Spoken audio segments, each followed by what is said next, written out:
Well, good morning. This is Ian R. Crane. It's the morning of Monday, the 3rd of September 2018. And, well, most people are now back from their annual holidays. And I hope everybody's had a wonderful break and enjoyed this marvellous weather we've been having. Well, of course, the establishment has also been on holiday, and what it's hoping is that everyone has actually forgotten what was going on before the holiday season, because obviously come the end of Parliament at the back end of July, which coincides with the start of the school holidays, they roll out a whole bunch of stuff that they hope goes under the radar, and that by the time people have actually come back from their holidays, that they've forgotten all about it. Well, we're going to touch on the permitted development angle, because the establishment, i.e. in the name of Greg Clark and James Brockenshire, of course, issued a joint parliamentary statement, a ministerial statement back in May, basically on behalf of the unconventional oil and gas industry, which has been putting enormous pressure on them to simply ride roughshod over communities. They're saying, come on, if you're serious, you know, here we are 6 years down the road since the moratorium was lifted, and we haven't been able to do very much because of all the opposition, not just from the anti-fracking community, but from communities and local authorities. So, you know, come on, central government, get a grip, find ways to get this rolled out. So Greg Clark and James Brockenshire said, okay. So they issued a ministerial statement. And, you know, there's got to be part of them which says, well, you know what, we'll issue a ministerial statement of intent to effectively ride roughshod over communities. And frankly, well, if they don't do very much about it, well then, you know, what can we do? But hopefully, that's not going to happen. And of course, that was followed up. Oh, I've got to say, by the way, that ministerial statement is hopefully soon to be challenged by the Mayor of Malton, Paul Andrews, who has launched a judicial review against that decision or that statement, which was, of course, issued without any consultation whatsoever. And, of course, flies in the face of the supposed Tory agenda of localism. Well, what localism really means is, you know, we'll let you have localism provided you make all the right decisions. As soon as you don't make the right decision, then, well, you know, the charade of localism will quickly be removed and we'll just impose from central government. So here's your choice. Make the right decision and we'll let you make the decisions. Make the wrong decision and we'll make the decisions. That's the 21st century version of democracy in the UK. Well, it's always been that way, really, but it's becoming more and more evident. So then, following up from that ministerial statement, Greg Clark issued the white paper, or the consultation document on the permitted development for shale gas. Now, this was rolled out on Thursday, the 19th of July, just as Parliament was rising for the summer recess and everybody was off on their vacation. So I took a look at this document, and the key element here is that the consultation period runs for 14 weeks. So I took the decision basically not to mention it, really, apart from in passing, until everybody returns from their vacation, because no one's really going to spend too much time probably looking at this while they've got, you know, the school holidays on their minds. But now everybody's going back to work and back to school. It's time to take a look at this document, because there's 7 weeks left of the consultation period. And that's ample, absolutely ample, to make sure that communities and individuals right across the country give their response to the government in this document, which basically says, you know what, either you object now or forever hold your peace, because the unconventional gas companies want to basically drill right across the certainly the whole of the north of England and a few selected locations in the south. And, well, frankly, we think they should just be able to rock up wherever they want to rock up and start the process. So what they are looking to do here is, provided the unconventional gas companies have got access to the land, then, yeah, just let them go ahead. So that's establish a well pad of, something around about 0.98 of a hectare, because anything more than that, they actually have to go through an environmental impact assessment, so they'll keep it below that threshold. So 0.98 of a hectare. If they've got access to the land, they can just rock up and establish a well site and drill for their sample cores. Well, let me just make it very, very clear. Nobody conducts seismic testing unless you have every intention of drilling. And nobody drills for unconventional hydrocarbons unless you have every intention of fracking. So, this is simply the first step to establishing the frack pad without any consultation whatsoever, provided they've acquired access to the land. And by the way, if they're trying to acquire access to private land and they can't reach agreement with the landowner, then they can go back to court and simply get, effectively, access rights and, in the worst case scenario, compulsory purchase. So you're starting to get the picture. You don't live in a democracy, really. You live in a corporatocracy where the corporations have absolute priority over everything, including human life. And basically, provided you make the right decision, you can participate. If you make the wrong decision, then we're just going to roll right over you. So under this video later this morning, I'm going to put up the links to this document. It's only 17 pages, so it doesn't take too long to read through. But I'm also, if you don't want to read the document, I'm going to put up the link to the survey, which is, I think, being run by Survey Monkey. And you could go straight to the survey platform and put your response in. And even if you don't actually want to spend too much time in writing great screeds, then simply respond to the 7 or so questions, the direct questions in that survey.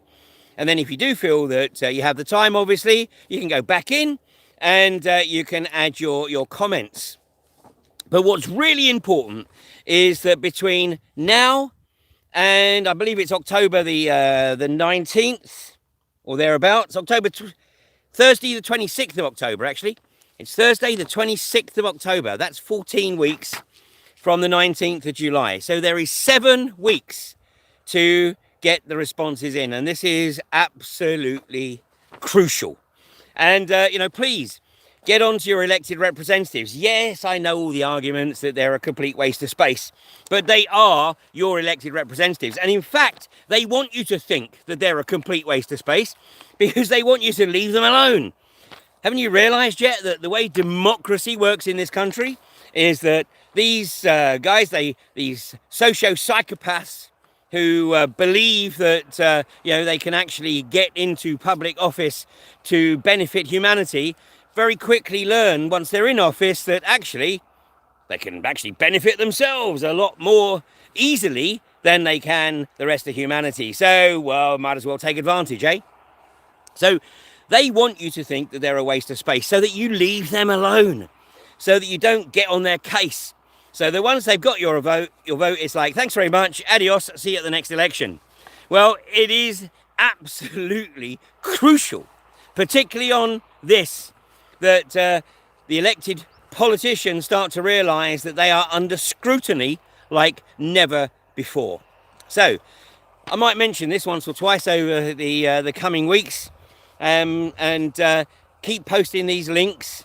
And whenever there are opportunities at county shows, at carnivals, because we're still in that season, then let's try and raise awareness of this survey and get people to participate in it.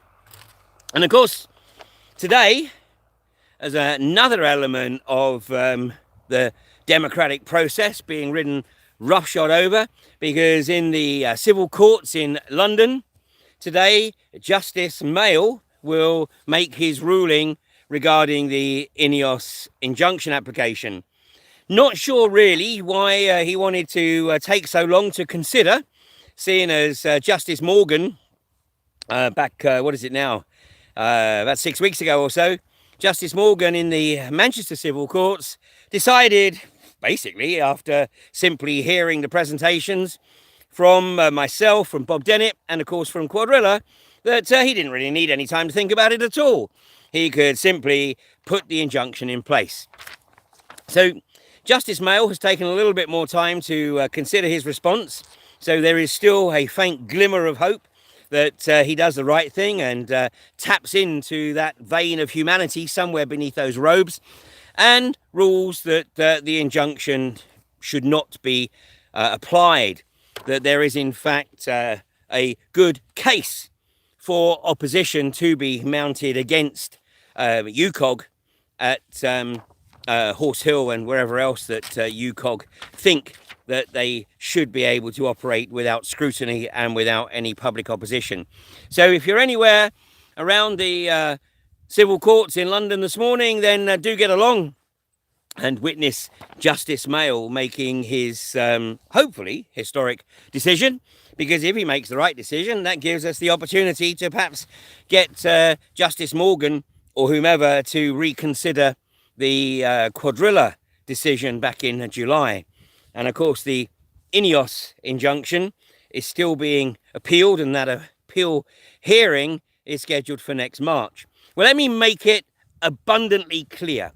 I hold these rulings in absolute contempt, because these rulings establish, or have established to date, hopefully Justice Mail will prove me wrong in this statement, but these rulings have demonstrated that the country is absolutely in the grip of a corporatocracy, where the corporations have absolute precedence over human life, regardless of the scientific, the academic, and the experiential evidence that's presented to the courts.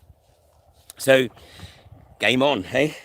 Well, last week, up at Marsh Lane, which is an INEOS site, and it's where the planning inspector has now decreed that INEOS should indeed have permission to establish a pad to extract core samples, which means obviously they have every intention of fracking there. And there was quite a reaction. And in fact, the police apparently were going around the community asking where the camp is, where the anti-fracking protest camp is. Well, there isn't one at Marsh Lane. That was the entire local community.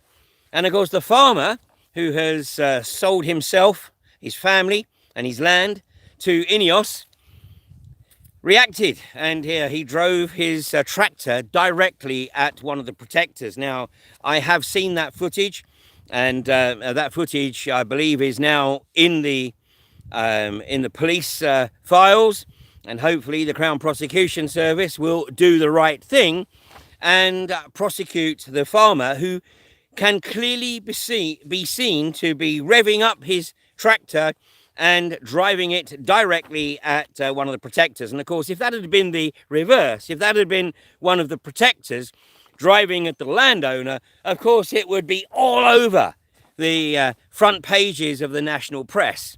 But because it was the other way around, of course, the establishment would prefer everybody to think that it didn't happen. Well, it's interesting, isn't it, that the violence is perpetrated by the representatives of the unconventional gas industry. We had the ruling a few weeks ago in York, where Jack McFarlane, a Third Energy employee, was found guilty of dangerous driving for deliberately knocking a protector off his bike.